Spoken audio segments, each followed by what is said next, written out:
દિવાળી પછીના નવા લેક્ચરમાં બધાનું સ્વાગત છે। આશા છે કે ખૂબ સરસ બધાની દિવાળી ગઈ હશે અને નવા વર્ષની આપ બધાને શુભેચ્છા અને આગળના બધા વર્ષો પણ ખૂબ સરસ જાય એવી શુભેચ્છા પાઠવું છું।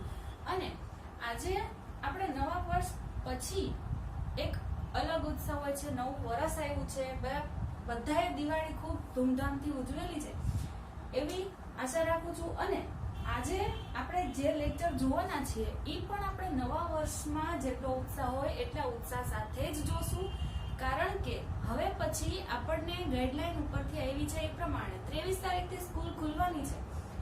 જ્યારે તમને સ્કૂલેથી ફોન આવશે ત્યારે તમે આવશો, પણ આપણે સ્કૂલે છીએ એ જ રીતે ભણીએ છીએ, બરાબર? તો આપણે હજી સ્કૂલે જ નથી જતા એટલે ઓનલાઈન લેક્ચર જોઈએ છીએ, તો આ ઓનલાઈન લેક્ચરમાં પણ સ્કૂલે હોય એ જ રીતે ભણશું, બરાબર? કારણ કે હજી કોરોનાના કેસ એટલા વધતા જાય છે, તો સ્કૂલેથી ફોન આવે તો આપણે ત્યાં જવાનું થશે, બાકી તો હજી આ જ રીતે ચાલુ રહેશે। એટલે આપણે આપણું વર્ષ છે એ બગાડશું નહીં, પૂરેપૂરું ધ્યાન આપશું। અને હવે નજીકના સમયમાં જેમ ચેપ્ટર પૂરા થશે, આગળનું ચેપ્ટર પૂરું થઈ ગયું છે અને ટેસ્ટ બાકી છે, એ ટેસ્ટ હવે હું રાખીશ અને આ ચેપ્ટર પણ પૂરું થવા આવશે એટલે આ ચેપ્ટરની પણ તમને ટેસ્ટ હું આપીશ, બરાબર? એટલે આપણને અત્યારે વેકેશન છે, દિવાળી પૂરી થઈ ગઈ છે, ખૂબ મજા કરી લીધી છે, એટલે હવે આપણે અહીંયા કોન્સન્ટ્રેશન રાખીને આપણે આગળ ભણશું, બરાબર? હવે આપણે જે આગળ જોઈ ગયું હતું ચેપ્ટર, મને એવું લાગે છે કે તમે બધા ખૂબ સરસ રીતે જ ભણ્યું છે, પણ આપણને દિવાળીના આટલા વેકેશનમાં બધું છે એ ભૂલાઈ ગયું હશે, બસ વિવરણ થઈ ગયું હશે, બરાબર? તો હવે આપણે થોડુંક આગળનું જોઈ જઈએ કે આગળ આપણે શું જોયું હતું। મારા ખ્યાલથી તમને આ બધાને યાદ જ હશે, ફરી એકવાર હું રિપીટ કરી દઉં એટલે પાછું રિવાઇઝ થઈ જાય, તમને યાદ આવી જાય, કદાચ આમાંથી ને ભૂલાઈ ગયું હોય તો તમને ખ્યાલ આવી જાય, બરાબર? ત્રીજું ચેપ્ટર આપણે જોતા હતા સંખ્યા સાથે રમત, તો એમાં આપણે આગળ સૌથી પહેલા જોયું હતું અવયવ અને અવયવી, આ બેના તફાવતના આધારે આપણે વાત કરી હતી। અવયવમાં શું થાય તો કે જે સંખ્યા આપી છે એના આપણે ભાગાકાર કરતા હતા, કોની સાથે? 1 2 3 4 એ બધી જ સંખ્યા સાથે આપણે શું કરતા હતા? ભાગાકાર। શેમાં? અવયવના। જ્યારે અવયવી જોતા હોય તો શું કરતા હતા તો કે જે પણ સંખ્યા આપી છે એ સંખ્યાને આપણે 1 2 3 4 એવી રીતે અનંત સુધીની સંખ્યા સાથે આનો ગુણાકાર કરતા હતા। હવે ભાગાકાર અને ગુણાકારની વાત આવે તો અવયવ છે એનો ભાગાકાર કરીએ તો આપણને કોઈ સંખ્યા મળશે, એને આપણે શું કરશું? એનો અવયવ કહેશું। પણ અવયવ છે એ લિમિટેડ સંખ્યામાં હોય એટલે કે એની સંખ્યા છે એ નિશ્ચિત હોય, 2 હોય, 4 હોય, 5 6 8 આ રીતે અવયવની તમને સંખ્યા મળે। પણ જ્યારે અવયવી છે એમાં આપણે ગુણાકાર કરીએ છીએ તો ગુણાકાર ક્યાં સુધી થાય તો કે સંખ્યા છે એ અનંત સુધીની છે, તો સંખ્યાનો ક્યાંય અંત નથી, તો અવયવીનો પણ અંત આવશે નહીં। એટલે બીજો તફાવત કયો થયો તો કે અવયવમાં અવયવની સંખ્યા છે એ નિશ્ચિત હોય, જ્યારે અવયવીની સંખ્યા નિશ્ચિત હોતી નથી। પછી અવયવ છે એમાં સૌથી નાની ને સૌથી મોટી સંખ્યા કઈ હશે તો કે જ્યારે આપણે અવયવ લખીએ છીએ ત્યારે હંમેશા દરેક સંખ્યાનો ભાગાકાર એક સાથે તો થતો જ હશે અને ઈ સંખ્યા જે આપી છે એના વડે પણ એનો ભાગાકાર થતો હશે, પણ જે સંખ્યા આપી છે એનાથી મોટી સંખ્યા વડે ક્યારે એનો ભાગાકાર થશે નહીં। તો અવયવનો પોઈન્ટ શું બનશે ત્રીજો તો કે એનો સૌથી નાનામાં નાનો અવયવ છે એક હોય અને સૌથી મોટામાં મોટો અવયવ કયો થશે? એ સંખ્યા પોતે। અને જ્યારે અવયવીની વાત કરીએ છીએ તો આપણે ગુણાકાર કરશું, એટલે સૌથી પહેલો ગુણાકાર આપણે કોની સાથે કરશું? 1 સાથે, પછી 2 સાથે, 3 સાથે, 4 સાથે, અને સંખ્યા અનંત સુધી છે કે અંત એનો છે નહીં, એટલે અવયવીનો સૌથી નાનો અવયવી શું થશે તો કે એ સંખ્યા પોતે, કારણ કે જે સંખ્યા આપી છે એના હું કેની સાથે ગુણીશ? 1 સાથે, તો 1 સાથે એનો ગુણાકાર કરું તો સંખ્યાનો કોઈ ફેર પડશે નહીં, એટલે એનો સૌથી પહેલો અવયવી કયો થશે તો કે જે સંખ્યા આપી છે સંખ્યા પોતે। પણ જ્યારે મોટામાં મોટો અવયવી જોતો હોય તો એ આપણને મળશે નહીં, કારણ કે અનંત સુધીની સંખ્યાની સાથે એનો ગુણાકાર કરીએ છીએ, બરાબર? કઈ સંખ્યા સાથે છેલ્લો ગુણાકાર થાય છે એ આપણને ખબર નથી, તો અવયવીનો સૌથી મોટામાં મોટો અવયવી છે એ મળશે નહીં। હવે આમાં અવયવના આધારે આપણે જે વાત કરી તમે જોઈ ગયા, બરાબર? ફરી એકવાર પાછું હું બોલું છું એ પ્રમાણે તમે આગળના લેક્ચરમાંથી બુક લખેલી હશે, બરાબર. જ્યારે ત્રીજું ચેપ્ટર સ્ટાર્ટ કર્યું ત્યારે સૌથી પહેલા આપણે અવયવને અવયવી જોયું તો એ તફાવતના આધારે આપણે વાત જોઈ લેવાની. જે હું બોલી છું એ બધું એમાં આવી જશે. પછી જો જોયું તો આપણે અવિભાજ્ય સંખ્યા એટલે મેં તમને 1 થી 10 ના 11 થી 20 21 થી 30 આવી રીતે 10 ના ભાગમાં મેં તમને 100 સુધીની સંખ્યાઓ લખાવી હતી. બરાબર. કે અવિભાજ્ય સંખ્યા એટલે શું પહેલા તો કે જે સંખ્યાને માત્ર 2 જ અવયવ હોય. એટલે કે અવયવ એટલે શું તો કે એ સંખ્યાને મારે 1 2 3 4 સંખ્યા સુધી હું ભાગાકાર કરી શકું. બરાબર. નિશેષ ભાગી શકું. નિશેષ એટલે કેવા તો કે જેની શેષ છે એ મને 0 મળે. બરાબર. એવી સંખ્યાને નિશેષ ભાગી શકાય એમ કહેવાય. અને જે સંખ્યાને માત્ર 2 જ સંખ્યા વડે હું નિશેષ ભાગી શકું અને એને 2 જ અવયવ મળે તો એને કઈ સંખ્યા કહેવાશે? અવિભાજ્ય સંખ્યા. જ્યારે વિભાજ્ય સંખ્યા એટલે શું તો કે આનાથી ઉલટું. એના અવયવો કેટલા હોય તો કે 2 થી વધારે. અવિભાજ્ય સંખ્યામાં માત્ર 2 જ અવયવ મળે તો અવિભાજ્ય સંખ્યા કહેવાય.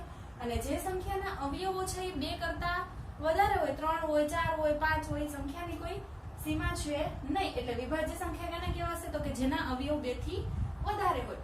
પછી એકી સંખ્યા અને બેકી સંખ્યા તો આપણને ખબર જ છે. બરાબર. એકી સંખ્યા એટલે શું તો કે છેલ્લો અંક છે એ 2 4 6 સોરી 0 2 4 6 કે 8 હોવો જોઈએ. એ બેકી સંખ્યા. અને એકી સંખ્યા એટલે શું તો કે છેલ્લો અંક છે 1 3 5 7 અને 9 હોવો જોઈએ. આ બધા જ વિશે આપણે આગળ જોઈ ગયા છીએ. એના આધારે આપણે સ્વાધ્યાય પણ 3.1 અને 3.2 પૂરું કર્યું છે. બરાબર. તો આ બધી જ સંખ્યા વિશે જે વાત કરી છે એ બધા વિશે આપણને ખબર જ હોવી જોઈએ કારણ કે આપણે આગળ જઈ જોઈ ગયા છીએ. હવે 3.3 માટેનો નવો ટોપિક છે વિભાજ્યતાની ચાવીઓ. તો વિભાજ્યતાની ચાવીઓ એટલે શું? ચાવીઓ એટલે શું તો કે લોક. આપણે સાદું લોક જોયું છે તાળું. તો તાળામાં શું કરીએ? ચાવી ભરાવીએ એટલે એનો લોક છે ખુલી જાય. તો આમાં પણ ચાવી એટલે જ નામ આપ્યું છે. કોની ચાવી જોઈએ છે? વિભાજ્યતાની. વિભાજ્યતા એટલે શું તો કે વિભાજ્ય સંખ્યા. વિભાજ્ય એટલે શું તો કે જેના વડે ભાગી શકાય. બરાબર. તો વિભાજ્યતાની ચાવીઓ એટલે કે એનું સોલ્યુશન. બરાબર. સોલ્યુશન એનું કઈ રીતે લાવવું કે કઈ સંખ્યા વડે હું એને ભાગી શકીશ. કારણ કે વિભાજ્યતાની વાત કરે છે એટલે અવયવ કેવા હશે? 2 થી વધારે. વિભાજ્ય સંખ્યા એટલે જેના અવયવ 2 થી વધારે હોય. તો એવી સંખ્યાને મારે કઈ સંખ્યા વડે હું ભાગી શકીશ ઈ જોવા માટેનું સોલ્યુશન, ઈ માટેની કોઈ કી એવી હોય મારી પાસે કે જેના આધારે હું સરળતાથી જોઈ શકું કે હું જે સંખ્યા આપી છે ને કઈ સંખ્યા વડે હું ભાગી શકીશ. બરાબર. તો એમાં આપણને 6 ચાવી અહીંયા લખી છે. હજી 3 ચાવી બાકી છે એ હું પછી સમજાવીશ. અહીંયા પહેલી ચાવી જો ચાવી કઈ હશે? 2 3 4 5 પછી 6 8 9 10 અને 11. આટલા અંકની ચાવીઓ છે. એના ઉપરથી તમે ગમે એ સંખ્યા આપેલી હશે તો એ સંખ્યાને તમે આમાંથી કોના વડે ભાગાકાર કરી શકો છો, કોના વડે નિશેષ ભાગી શકો છો એના માટેની કી તમને અહીંયા આપેલી છે. કી એટલે શું તો કે ટ્રીક શોર્ટકટ કી આપેલી છે કે કોઈ સંખ્યાને તમે 9 વડે ભાગી શકશો કે નહીં એ જોવા માટે મારે શોર્ટકટ કી કઈ અપનાવી? આપણે શોર્ટકટ કી તો આપણને ઘણી બધી ખબર છે કે જો આપણને દાખલા ન આવડતા હોય તો આપણે પાછળ જવાબ જોઈ લઈએ છીએ, ખાસ કરીને ખાલી જગ્યાને MCQ માટે. પછી આપણને કોઈ પૂછે કે આમાં શું જવાબ આવે આપણે સીધો હાથ ઊંચો કરીને કહીએ છીએ. બરાબર. ઈ જ શોર્ટકટ કી અહીંયા અપનાવીએ છીએ પણ આમાં કોઈ ચીટિંગ થતી નથી. બરાબર. અહીંયા હવે પહેલી ચાવી જોઈએ 2 ની. તો 2 ની ચાવી કઈ છે તો કે જે સંખ્યાનો છેલ્લો એટલે કે એકમનો અંક જે સંખ્યા આપી હોય એમાં એકમ દશક આ સંખ્યા વિશે પણ તમને ખ્યાલ છે કે એકમ દશક 100 1000 આપણે જે સંખ્યા આપી હોય એમાં પાછળથી લઈએ છીએ છેલ્લો અંક એકમ, પછી દશક, 100 1000 10000 લાખ 10 લાખ કરોડ 10 કરોડ. બરાબર. આ રીતે આપણે સંખ્યા જોઈ ગયા છીએ. તો હવે 2 ની ચાવીમાં આપણને એવું કહે છે કે જે સંખ્યા આપી હોય એ સંખ્યાનો છેલ્લો અંક એટલે કે સૌથી છેલ્લો એટલે કે એને આપણે એકમનો અંક ગણિતની ભાષામાં કહીએ છીએ. તો છેલ્લો અંક કયો હોય તો કે 0 2 4 6 કે 8 હોય તેને આપણે 2 વડે નિશેષ ભાગી શકાય. તમને કોઈ મોટી સંખ્યા આપેલી હોય અને તમને એમ પૂછે કે એને તમે 2 વડે ભાગી શકશો કે નહીં તો તમારે શું જોવાનું? આખી સંખ્યાનો ભાગાકાર કરવા બેસવાનું નહીં, મારે સીધું આ ચાવી યાદ રાખવાની કે આ ચાવીમાં મને શું કીધું તું 2 વડે ભાગી શકાય કે નહીં. તો મારે ખાલી છેલ્લો અંક એક જ જોવાનો રહેશે. છેલ્લા અંક શું હોવો જોઈએ? 0, 2, 4, 6 કે 8. બરાબર. આટલા 5 અંકમાંથી કોઈ પણ એક અંક છે એ છેલ્લી સંખ્યા, છેલ્લો અંક હોય તો હું એના 2 વડે નિશેષ ભાગી શકાય એમ કહી શકું. નિશેષ શબ્દ વૈતરો છે, એનો મતલબ કે શેષ કેવી હોય? 0. એક પણ શેષ વધતી હોય નહીં. હવે આ દરેક ચાવીમાં તમારે યાદ કેટલું રાખવાનું એના ઉપર હું અંડરલાઈન કરતી જઈશ. સંખ્યાનો છેલ્લો અંક કયો હોવો જોઈએ? 0, 2, 4, 6 કે 8. બરાબર. અંડરલાઈન જેટલી રેડ કલરના માર્કરથી કરેલી છે એટલું જ તમારે યાદ રાખવાનું છે. હવે એક્ઝામ્પલ જોઈએ. પહેલી સંખ્યા કઈ છે? 824. મારે શું જોવાનું? હું તમને એમ પૂછું કે આ સંખ્યા આપેલી છે અને હું 2 વડે નિશેષ ભાગી શકીશ કે નહીં, તો તમે શું જોશો? સીધું છેલ્લો અંક કયો છે? 4. 0, 2, 4, 6 કે 8 માં આવે છે તો કે હા, તો આ સંખ્યાને હું 2 વડે સીધું ભાગી શકીશ. તો મારે આખો ભાગાકાર કરવા જવો પડે નહીં. તમને નિશેષ ભાગી શકાય એવું કીધું છે, તો નિશેષ ભાગવા માટે પહેલા તમે શું કરશો? ચાવી ન ખબર હોય તો આપણે શું કરીએ? તો કે 824 આપ્યા છે તો મારે 2 વડે ભાગી શકાય કે નહીં જોવું છે. એટલે હું શું કરીશ? 824 નો 2 વડે ભાગાકાર. તો ભાગાકાર કરીએ એટલે 2, 4, 8. 8 માં ધ્યાન જાય 0, ઉપરથી ઉતાર્યા 2, પછી 2, 1, 2, 2 માંથી 2 જાય 0, ઉપરથી ઉતાર્યા 4, પછી 2, 2, 4, અહીંયા 0, એટલે શેષ 0 વધી. તો મને આટલી પ્રોસેસ કર્યા પછી ખબર પડે છે કે શેષ કેવી વધે છે? 0. પણ મારે આટલી લાંબી પ્રોસેસ નથી કરવી. મારે ડાયરેક્ટ સંખ્યાને એવું કેવું છે કે 2 વડે ભાગી શકાય કે નહીં. ઇન્સ્ટન્ટ આન્સર જોતો હોય તો શું કરવાનું? તો આ શોર્ટકટ કી અપનાવવાની. છેલ્લો અંક શું હોવો જોઈએ? 0, 2, 4, 6 કે 8. બરાબર. હવે બીજી સંખ્યા જોઈએ 646. છેલ્લો અંક કોણ છે? 6. એ અહીંયા આવે છે તો કે હા, હું 2 વડે એને નિશેષ ભાગી શકીશ. પછી 1030. તો 30 માં છેલ્લો અંક કોણ છે? 0. 0 અહીંયા આવે છે તો કે હા, તો હું આ સંખ્યાને 2 વડે નિશેષ ભાગી શકીશ. બરાબર. તમારે આ સાચું છે કે નહીં જોવા માટે આવી રીતે ભાગાકાર કરી જોવાનું. જો શેષ 0 આવે તો એને 2 વડે નિશેષ ભાગી શકાય. બરાબર.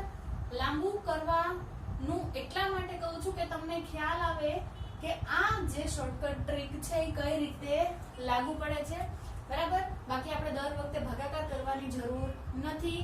વાર ન લાગે એટલા માટે આપણે શેનો ઉપયોગ કરીએ છીએ? એની શોર્ટકટ કીનો.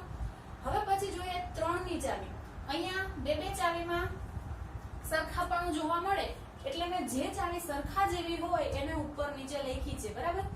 હવે 3 ની ચાવીમાં શું કીધું છે કે જે સંખ્યા હોય એના બધા જ અંકો. હવે સંખ્યા હોય, સંખ્યા છે કઈ? 824. તો 824 આ સંખ્યા છે તો આના અંક હું કઈ કઈ કહી શકું? તો કે 8, 2 અને 4 આ શું છે? એના અંકો. પછી 412 છે તો 412 ને આ સંખ્યા કહેવાય. બધા અંકો ભેગા મળીને શું બને? સંખ્યા. અને સંખ્યાના અંકો કોણ થશે? તો 4, 1 અને 2. બરાબર. એ જ રીતે 128 છે તો 128 ના અંક કયા કયા થશે? 1, 2 ને 8. પછી 2856 ના અંકો કયા? 2, 8, 5 અને 6. બરાબર. આ શું થયું? સંખ્યાના અંકો. હવે જોઈએ 3 ની ચાવી. તો જે સંખ્યા આપી છે ના બધા જ અંકો, જેટલા પણ અંક આપ્યા હોય એનો શું કરવાનો છે? સરવાળો. અને જે તમે સરવાળો મળે છે એ કોના વડે નિશેષ ભાગી શકાતો હોવો જોઈએ? 3 વડે. સંખ્યા મળે છે એનો ભાગાકાર તમે 3 થી કરો તો એ નિશેષ મળવો જોઈએ. એટલે કે શેષ વધવી જોઈએ નહીં. જો એ બધા જ અંકોનો સરવાળો તમને 3 વડે નિશેષ ભાગી શકાય તો જે સંખ્યા આપી છે એનો તમે 3 વડે નિશેષ ભાગી શકશો. હવે કઈ રીતે થાય છે જોઈએ. તો એનો એક્ઝામ્પલમાં સંખ્યા કઈ આપી છે? 990. તો 990 શું છે? સંખ્યા છે. આ સંખ્યાના અંકો કયા કયા છે? તો કે 9, 9 અને 0. સંખ્યા છે 990. હવે એના અંકો કયા કયા છે? અંકો છે 9, 9 ને 0. આ બધા જ અંકોનો શું કરવાળો? સરવાળો. બરાબર. જો અંડરલાઈન કરો એટલું જ યાદ રાખવાનું. સંખ્યાના બધા જ અંકોનો સરવાળો 3 વડે નિશેષ ભાગી શકાય. બરાબર. અંકોનો સરવાળો. આ જે અંક આપ્યા છે એનો સરવાળો કરવાનો. 9 ને 9 કેટલા થશે? 18. 18 પ્લસ 0 એટલે કેટલા 18. તો આ જે 18 છે 18 ને મારે કોના વડે ભાગવાના છે ને જેની શેષ 0 આવી જોઈએ તો કે 3 વડે. તો હું 3 નો ઘડિયો બોલું બરાબર તો એમાં 18 આવે છે તો કે 3 6 18 એટલે 18 નો ભાગાકાર 3 વડે કરીએ તો શું કરીએ છીએ 3 નો ઘડિયો જ બોલશું 3 6 18 18 માંથી 18 જાય 0 શેષ કેટલી વધે છે 0 બરાબર. એટલે કે 18 ને હું 3 વડે નિશેષ ભાગી શકું છું. તો આ જે સરવાળો આવ્યો એને હું નિશેષ ભાગી શકું છું કોના વડે 3 વડે. તો જે સંખ્યા આપી છે 990 એને પણ હું 3 વડે નિશેષ ભાગી શકીશ બરાબર. શરૂઆતમાં હું જ્યારે સમજાવું છું પહેલી વાર ત્યારે તમને થોડુંક ડિફિકલ્ટ લાગશે સમજાવવામાં પણ આજે તમે એકવાર સમજી લેશો પછી તમને યાદ રાખવું છે સરળ પડી જાય. પછી એમાં જેવી ચાવી છે 9 ની તો 9 ની ચાવીમાં શું છે ઉપરની જેમ જ છે પણ ચેન્જ ક્યાં આવશે જોઈએ સંખ્યાના બધા જ અંકોનો સરવાળો 9 વડે નિશેષ ભાગી શકાય. જેની ચાવી હોય એના વડે નિશેષ ભાગી શકાતું હોવું જોઈએ. 3 ની ચાવીમાં શું કીધું હતું કે જેટલા અંક હોય એ બધા જ અંકનો સરવાળો 3 વડે નિશેષ ભાગી શકાતો હોવો જોઈએ. અને જ્યારે 9 ની ચાવીમાં શું છે કે બધા જ અંકનો સરવાળો 9 વડે નિશેષ ભાગી શકાતો હોવો જોઈએ બરાબર. જો 9 વડે સરવાળો નિશેષ ભાગી શકાય તો આપેલી સંખ્યાને હું 9 વડે નિશેષ ભાગી શકીશ. તો હવે એનું એક્ઝામ્પલ જોઈએ 3060.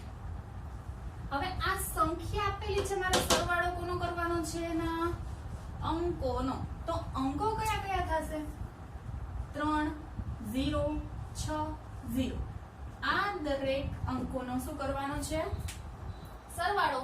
તો 3 પ્લસ 0 એટલે 3 3 ને 6 9 9 પ્લસ 0 એટલે 9. તો આ દરેક અંકનો સરવાળો કેટલો મળ્યો તો કે 9. તો હવે જે સરવાળો મને 9 મળ્યો છે એ 9 નો ભાગાકાર મારે કરવાનો છે 9 સાથે. તો 9 નો ભાગાકાર 9 સાથે કરું તો મને એનો શેષ કેટલી મળશે 0. આનો ભાગાકાર કોની સાથે કર્યો તો આપણે 3 સાથે. એની પણ શેષ મને કેવી મળી હતી 0. એટલે કે નિશેષ ભાગી શકાય એવું કીધું આપણે. તો આ જે સંખ્યા આપી છે સંખ્યાના બધા જ અંકનો સરવાળો મને મળ્યો એને 9 વડે મેં ભાગ્યા શેષ 0 મળી. એટલા માટે હવે જે સંખ્યા મને આપી છે એને હું 9 વડે નિશેષ ભાગી શકાય એવું કહી શકું બરાબર. હવે 3 ની અને 9 ની ચાવીમાં તમને ફેરફાર ક્યાં જોવા મળ્યો અહીંયા 3 છે અને અહીંયા 9 છે. આમાં પણ શું યાદ રાખવાનું બધા જ અંકોનો સરવાળો 9 વડે નિશેષ ભાગી શકાય બરાબર. એટલે 3 અને 9 ની ચાવી એક જ જેવી છે યાદ રાખવી સહેલી પડશે. ખાલી 3 ની ચાવી વાપરો ત્યારે બધા જ અંકનો સરવાળો 3 વડે નિશેષ ભાગી શકાય અને 9 ની ચાવીમાં બધા જ અંકનો સરવાળો 9 વડે નિશેષ ભાગી શકાય બરાબર. હવે પછી જોઈએ 6 ની ચાવી. 6 ની ચાવીમાં શું છે સાવ સહેલી. જો 6 એટલે શું થાય તો કે 2 3 6 એવું કે બરાબર. 2 ગુણ્યા 3 એટલે શું થાય 6. તો એના જ આધારે હું યાદ કઈ રીતે રાખીશ તો કે જે સંખ્યા છે એના 2 અને 3 બંને વડે નિશેષ ભાગી શકાય તો અને તો જ આપેલી સંખ્યાને હું 6 વડે નિશેષ ભાગી શકાય એમ કહી શકું. એટલે તમારે શું જોવાનું 6 વડે નિશેષ ભાગી શકાય કે નહીં એ જોવા માટે મારે કોને ધ્યાનમાં લેવા પડશે 2 અને 3 ને. 2 વડે નિશેષ ભાગી શકાતો હોવો જોઈએ અને 3 વડે પણ નિશેષ ભાગી શકાતો હોવો જોઈએ. તો જ ઈ સંખ્યાને હું 6 વડે નિશેષ ભાગી શકીશ. જો આપેલી કોઈ પણ સંખ્યા હોય એને હું 2 વડે ભાગાકાર નિશેષ ભાગી શકતી હોય પણ એ 3 વડે નિશેષ ભાગાતો હોય નહીં તો એ સંખ્યાને હું 6 વડે નિશેષ ભાગી શકીશ નહીં. 2 અને 3 બંને વડે ફરજિયાતપણે નિશેષ ભાગી શકાતો હોવો જોઈએ. તો અહીંયા એક્ઝામ્પલ જોઈએ 636.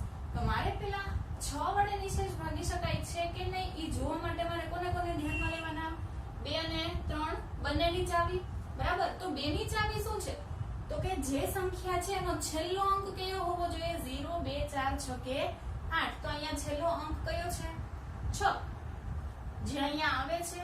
તો આ સંખ્યાને હું 2 વડે નિશેષ ભાગી શકું છું. 2 વડે ભાગી શકું છું.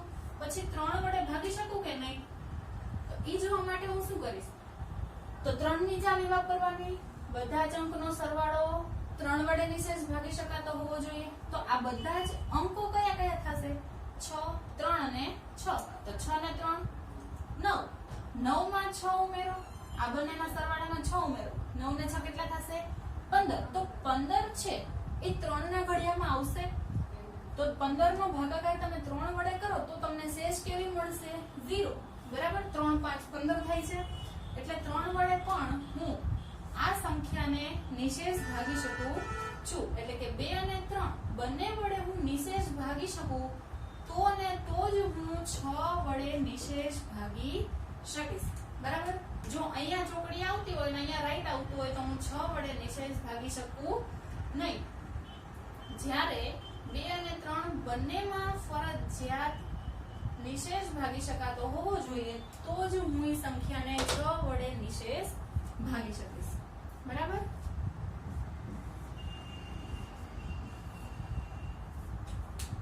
હવે જોઈએ 4 ની ચાવી. 4 અને 8 ની ચાવી પણ સેમ છે એટલા માટે મેં બે સાથે લખી છે. 4 ની ચાવીમાં મને શું કીધું છે કે આપેલી સંખ્યાના છેલ્લા બે અંકો. હવે અંકમાં એકમ, દશક, 100, 1000 આવી રીતે આપણે આગળ જોયું. બરાબર? એકમ દશકના અંકો કોને કહીએ છીએ આપણને ખ્યાલ છે. એકમનો અંક જોવો હોય તો સંખ્યાને છેલ્લેથી જોવી પડશે.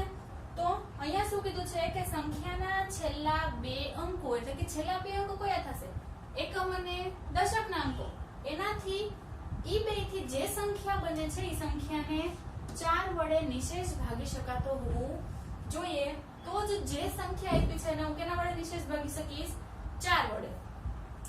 હવે તમને આમાં બહુ નિશેષ ભાગી શકાય એવો શબ્દ સંભળાય છે.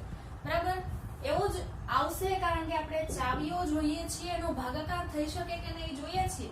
બરાબર? પણ આમાં કંટાળો લાવવાનો નથી. ચાવી આવડી જશે એટલે તમે આપોઆપ શીખી જશો. બરાબર? હવે અહીંયા સંખ્યા તમને કઈ આપી છે? 128. 4 ની ચાવી શું કીધી છે? છેલ્લા બે અંકો જોવાના છે એકમ અને દશકના. એટલે છેલ્લા બે અંકો કયા થશે? 2 અને 8. એનાથી બનતી સંખ્યા એટલે સંખ્યા જો અંકો અને 2 અને 8 થશે. સંખ્યા કઈ થશે તો કે 28. તો આ જે 28 સંખ્યા છે એના મારે ભાગાકાર કરવાનો છે કોના વડે? 4 વડે. જેમાં શેષ મને કેવી મળવી જોઈએ? 0. તો હવે 28 છે એ 4 ના ઘડિયામાં આવે છે. 4 7 28 એટલે કે એની શેષ કેવી મળી જાય? 0. તો 128 માં છેલ્લા બે અંક હંમેશા 4 ની ચાવી જોઈએ છે એમાં છેલ્લા બે અંકો ઉપર જ ફોકસ કરવાનું રહેશે.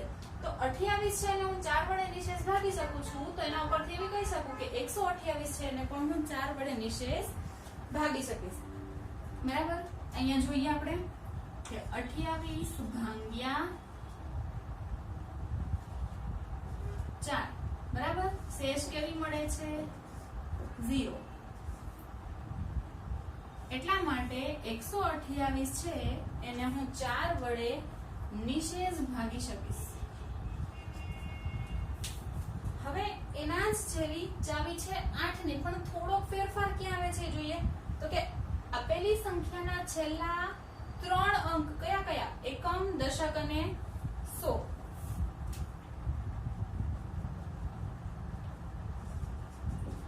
એકમ, દશક અને 100 ના સ્થાને જે અંકો છે ઈ અંકોથી બનતી સંખ્યા 3 અંક ભેગા કરીને જે સંખ્યા બને છે એને કેટલા વડે ભાગાકાર કરવાનો છે? 8 વડે. તો જ જે સંખ્યા આપી હોય એને હું 8 વડે નિશેષ ભાગી શકીશ. નિશેષ એટલા માટે શબ્દ વાપરીએ છીએ. ભાગાકાર તો બધાનો થશે પણ એની શેષ 0 આવે એવી જ સંખ્યા છે એને આના વડે ભાગી શકાય એવું કહેવા માંગે છે. બરાબર? તો છેલ્લા 3 અંકો હવે એક્ઝામ્પલ આપ્યું છે એમાં જોઈએ. છેલ્લા 3 અંક કયા? એકમ, દશક અને 100. એટલે અંક કયા કયા થશે? 6, 5 અને 8.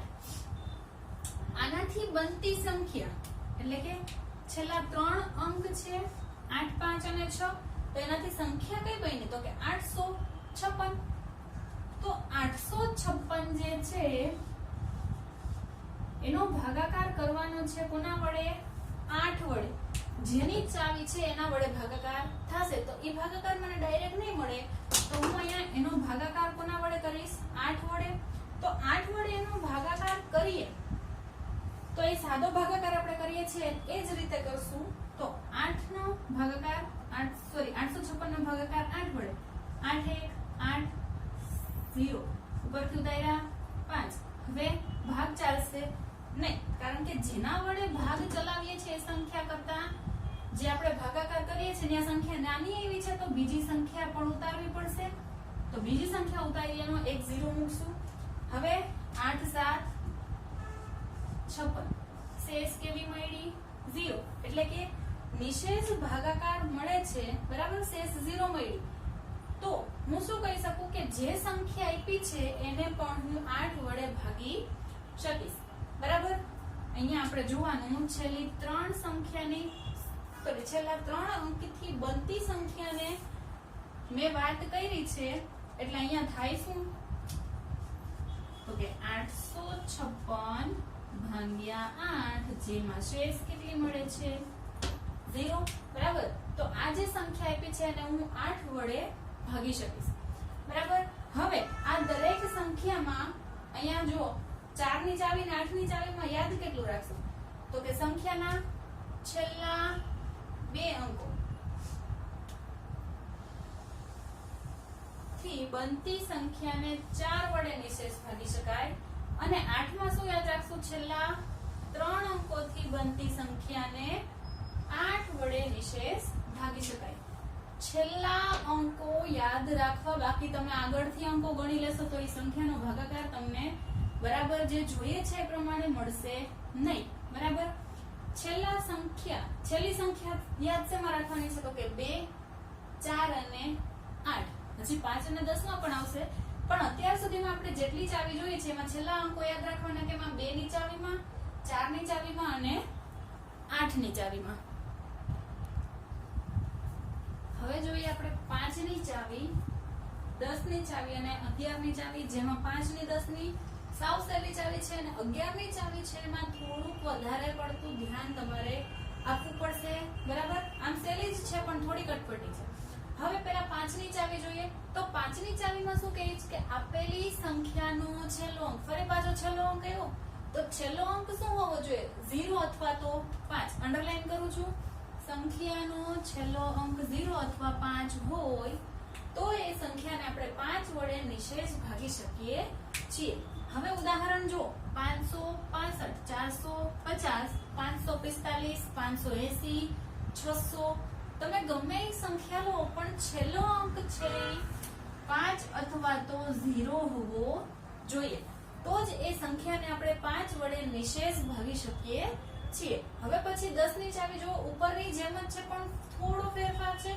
જોઈએ આપણે આપેલી સંખ્યાનો છેલ્લો અંક શું હોવો જોઈએ 0 હોય તો જ એ સંખ્યાને આપણે 10 વડે નિશેષ ભાગી શકીએ. છેલ્લો અંક શું હોવો જોઈએ 0, માત્ર 0 હોય તો જ એ સંખ્યાને હું 10 વડે નિશેષ ભાગી શકું છું. જો અહીંયા દરેક સંખ્યામાં છેલ્લો અંક મને કેવો મળે છે 0, એટલા માટે એ સંખ્યા છે એને 10 વડે આપણે નિશેષ ભાગી શકીએ છીએ. બંનેમાં સેમ છે. 5 ની ચાવીમાં શું આવે છે છેલ્લો અંક 0 અથવા તો 5 હોવો જોઈએ અને 10 ની ચાવીમાં છેલ્લો અંક શું હોવો જોઈએ માત્ર 0. હવે જોઈએ છેલ્લી ચાવી 11 ની ચાવી. 11 ની ચાવીમાં તમારે ખાસ ધ્યાન આપીને સમજવું પડશે. જો આપેલી સંખ્યાના એકી સ્થાનના અંકો, શબ્દ સમજો ખાસ, એકી સ્થાનના અંકો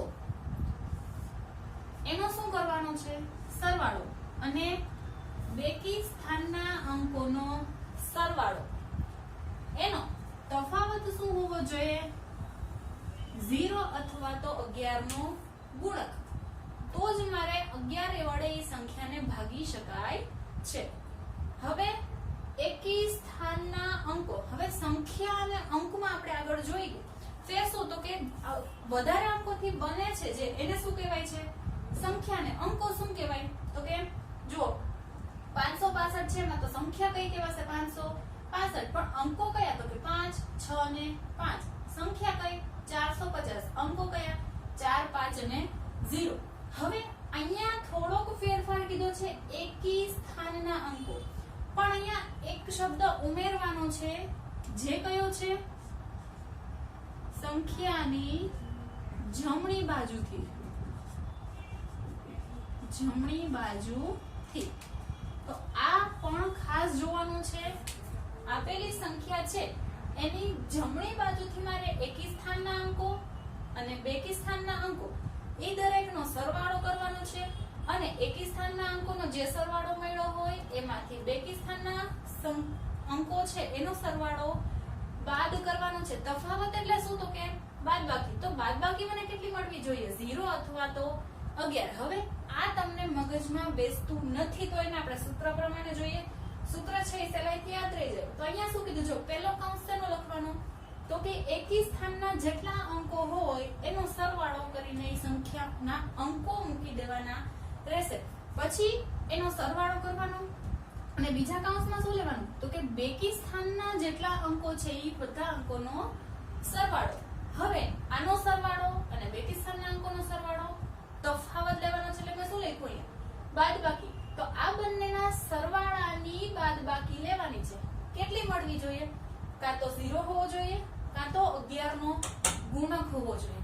હવે તમને પ્રશ્ન એ થાય કે 11 નો ગુણક. ગુણક એટલે શું? જેનો ગુણક કીધો હોય એ સંખ્યાને મારે 1 2 3 4 5 6 અનંત સુધી સંખ્યા વડે એનો ગુણાકાર કરવો પડે. તો 11 નો ગુણક એટલે કેટલા? તો કે 11 ને મારે અલગ અલગ સંખ્યા વડે ગુણાકાર કરવાના. 11 ગુણ્યા 1 કર્યું તો કેટલા મળ્યા? 11. એટલે 11 શું થયો? તો કે 11 નો ગુણક. હવે 11 નો ગુણાકાર મેં કેટલા વડે કર્યો? 2 વડે. તો મને કેટલો મળ્યો ગુણાકાર? 22. એટલે કે 22 એ શું થશે? 11 નો ગુણક. પછી 11 નો ગુણાકાર મેં કર્યો 3 વડે. તો 11 ગુણ્યા 3 એટલે 33. તો 33 શું થશે? 11 નો ગુણક. એવી જ રીતે 11 ગુણ્યા 4 કરું છું અને ગુણાકાર કેટલો મળશે? 44. તો આ 44 છે શું થશે? તો કે 11 નો ગુણક. પછી હું 11 ગુણ્યા 11 કરીશ તો એનો ગુણાકાર મને મળશે 121. તો 121 પણ 11 નો ગુણક થાય. બરાબર? તમે જે સંખ્યાનો ગુણક જોતો હોય એ સંખ્યાને તમે 1 2 3 4 અનંત સુધીમાંથી કોઈ પણ સંખ્યા વડે ગુણાકાર કરો અને ગુણાકાર જે મળે એ આપેલી સંખ્યાનો ગુણક થાય. હવે એક્ઝામ્પલ જોઈએ. જે સૂત્ર આપ્યું છે એ સૂત્રના આધારે પણ એની પહેલા હું એ સમજી લઈશ કે જે સંખ્યા આપી છે એ સંખ્યાના એકમના સ્થાનના અંકો એકી સ્થાનના અંકો અને બેકી સ્થાનના અંકો. તો આપણે અહીંયા જોઈએ.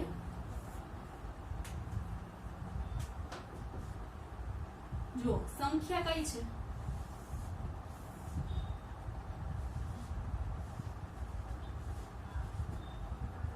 આ સંખ્યા કેટલી છે? 86,405. હવે જમણી બાજુથી એકી સ્થાન એટલે શું?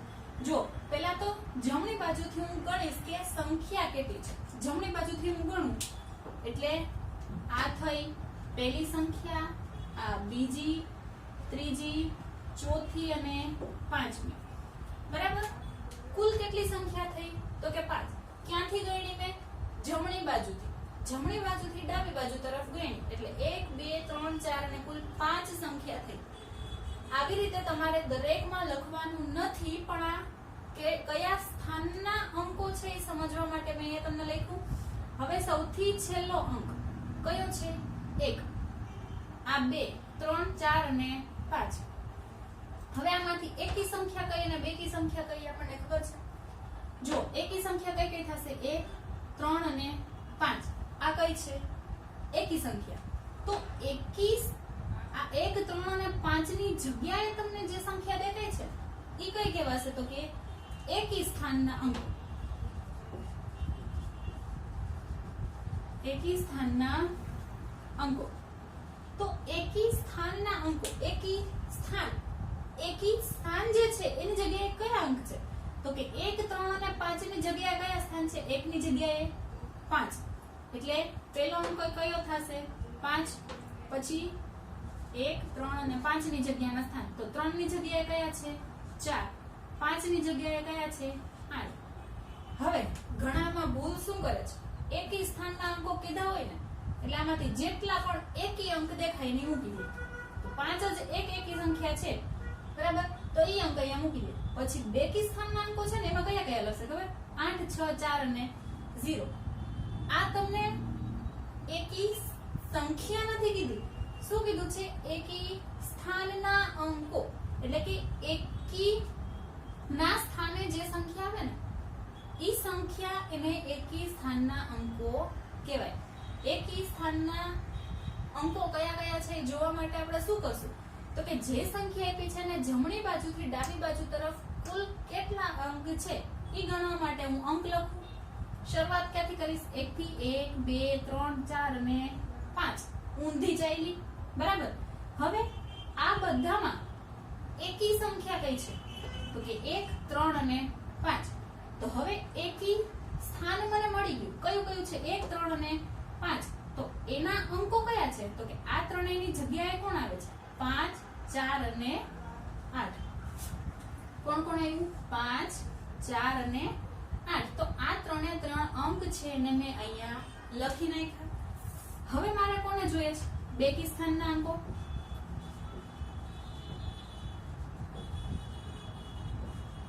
બેકી સ્થાનના અંકો તો એકી સ્થાનના જે હતા એની સિવાય અહીંયા અંકમાં જે ગણ્યા ને બેકી અંક કયા કયા દેખાય છે? 2 અને 4. તો એની જગ્યાએ કઈ કઈ સંખ્યા છે? 0 અને 6. તો બેકી સ્થાનના અંકો કયા કયા થશે? 0 અને 6. અથવા તો તમે એકી સ્થાનના અંકો જે લખી લ્યો છો એની પછીના જે વધ્યા એ કયા થશે? બેકી સ્થાનના અંકો. અથવા તમે એ રીતે પણ લખી શકો કે જે સંખ્યા આપી છે એ સંખ્યાને હું પાછળથી લેતી જાઉં. કઈ સાઈડથી? જમણી બાજુથી. તો છેલ્લો અંક છે એ એકી સ્થાનમાં, બીજો અંક છે એ બેકી. એકી બેકી, એકી બેકી, બરાબર. અલ્ટરનેટ એટલે કે એક છોડીને એક, એક છોડીને એક, એવી રીતે સંખ્યાને આપણે લખતા જઈએ એટલે એકી સ્થાનના અંકો પહેલા મળશે અને એના જે વધ્યા હોય ક્યાં લખશું આપણે? બેકી સ્થાનના અંકો. તો હવે આ એક્ઝામ્પલના આધારે હું જોઉં કે 11 વડે નિશેષ ભાગી શકાય છે કે નહીં. તો આના માટે મારે શું કરવું પડશે? તો કે આ સૂત્ર વાપરવું પડશે, બરાબર. 11 વડે નિશેષ ભાગી શકાય છે કે નહીં એ જોવા માટે હું શું કરીશ? આ સૂત્રનો ઉપયોગ કરું. તો આ સૂત્રના આધારે હવે એકી સ્થાનના અંકો મારે ગોતવાના છે. તો એકી સ્થાનના અંકો હું કયા કયા લખીશ? તો શરૂઆત કઈ રીતે કરીશ? તો કે સંખ્યાની જમણી બાજુથી છેલ્લા અંકથી. તો અહીંયા સંખ્યા કઈ થશે? કેટલી સંખ્યા છે એ ગણવા માટે હું લખું 1, 2, 3, 4, 5 અને 6. કુલ કેટલી સંખ્યા છે? 6. તો એના આધારે હું વાત કરું તો એકી સ્થાનના અંકો એટલે કે 1, 3 અને 5 ની જગ્યાએ કોણ કોણ છે એને મારે અહીંયા લખવા પડશે. અને જો આ રીતે ન કરવું હોય તો હજી એનાથી પણ શોર્ટકટ ટ્રીક છે. સૌથી છેલ્લો અંક છે ને એ એકી સ્થાનનો અંક જ હોય, બરાબર. તો સૌથી છેલ્લો અંક કયો છે? 0. મારે શું કરવાનું છે? એકી સ્થાનના અંકોનો સરવાળો. એના માટે પહેલા આપણે ખાલી છે એકી સ્થાનના અંકો લખી નાખીએ. તો એકી સ્થાનના અંકો કોણ કોણ છે? 0. પછી એની પછીની એક સંખ્યા છોડીને કોણ આવશે? 2. પછી એક સંખ્યા છોડીને 3. 3 પછી 6 આવી જાય છે પણ એ એક છોડીને સંખ્યા એ કઈ છે નહીં. તો આપણે અહીંયા સુધી રાખવાનું. એકી સ્થાનના અંકો મને કયા મળ્યા? 0, 2 અને 3. પર મારે ખાલી અંકો નથી જોતા, મારે શું જોઈએ છે? એકી સ્થાનના અંકોનો સરવાળો. એટલે આની વચ્ચે હું શું મૂકી દઈશ? પ્લસ. એટલે આ કૌંસનું કામ પૂરું. પછી શું આવે છે? માઈનસ. પછીનો કૌંસ શું છે? તો કે બેકી સ્થાનના અંકોનો સરવાળો. તો બેકી સ્થાન કોણ થશે? તો કે એકી જે લીધા એ સિવાયના બધા. એટલે કે 1, 9 અને 6. 1, 9 અને 6. શું જોઈએ છે મારે? એનો સરવાળો. હવે મને કૌંસ મળી ગયા એટલે મારું કામ સાવ હળવું થઈ ગયું. હવે હું શું કરીશ? આવું તો બધું આપણે કરીએ છીએ. પહેલા કૌંસનું કામ પૂરું કરી નાખીએ. એટલે આ બધા અંકોનો સરવાળો કરીએ. 0 + 2 એટલે 2, 2 + 3 એટલે 5. પછી માઈનસ. હવે 1, 9 અને 6 આનો સરવાળો 9 ને 1 10, 10 ને 6 16. હવે જો ગુણકમાં એક વસ્તુ કહેવાની હજી રહી ગઈ કે અહીંયા તમે જે 1 વડે ગુણાકાર કર્યો ને તો અહીંયા તમે હજી 11 × 0 કરો તો એનો જવાબ 0 આવે, બરાબર. આપણે સંખ્યા રેખા જોઈ છે 0 પછી 1, 2, 3, 4 થી અનંત સુધી.